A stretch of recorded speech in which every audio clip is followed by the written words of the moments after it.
Halo semuanya, di video sebelumnya saya sudah menjelaskan mengenai laporan keuangan konsolidasi pada tanggal akuisisi. Di video ini saya akan menjelaskan mengenai laporan keuangan konsolidasi setelah akuisisi. Misalkan, tanggal akuisisi 1 Januari 2019. Artinya di sini kita akan membuat laporan keuangan konsolidasi di akhir tahun 2019 atau di akhir tahun berikutnya. Jadi bukan per tanggal akuisisi.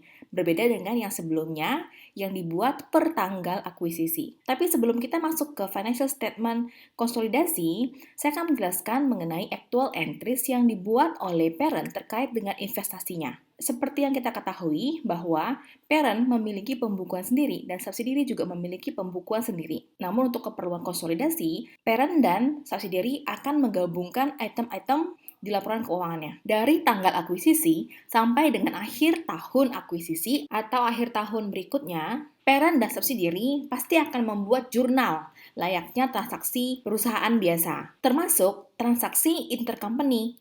Contohnya, misalkan anak membagikan dividen kepada pemegang sahamnya, di mana parent merupakan pemegang saham anak. Artinya, ada intercompany transaction dari anak ke induk berupa dividen. Maka dari itu, ketika membuat laporan keuangan konsolidasi, perlu dieliminasi transaksi-transaksi yang seperti itu. Buku referensi saya adalah buku Advanced Accounting edisi ke-7 dari Jeter Wiley. Akuntansi yang bisa dipilih oleh parent terkait dengan investasi ada dua. Yang pertama, metode cost. Yang kedua, metode complete equity method. Di sini saya akan menjelaskan ulang bagaimana apabila perusahaan menggunakan cost method dan menggunakan complete equity method. Apabila perusahaan menggunakan cost method, ketika parent berinvestasi pada subsidiary, jurnalnya adalah investment in subsidiary, pada cash atau pada akun lainnya, ketika parent menerima dividen dari subsidiary, jurnalnya adalah cash pada dividend income. Kemudian apabila subsidiary mengumumkan bahwa subsidiary memperoleh profit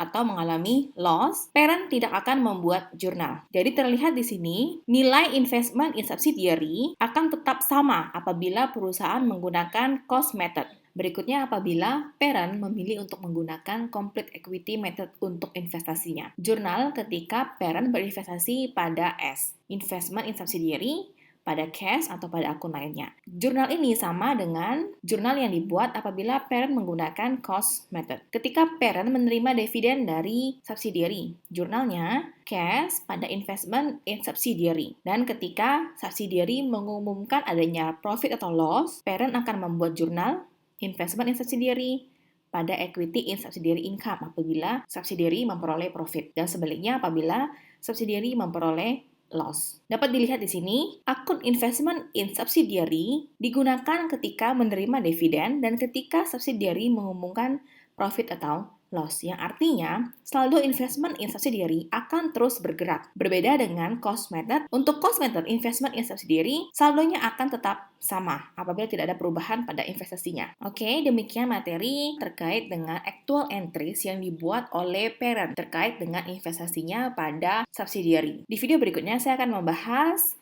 consolidated financial statement after acquisition, baik itu di tahun akuisisi maupun di tahun setelah tahun akuisisi. Oke, semoga bermanfaat. Sampai jumpa dan terima kasih.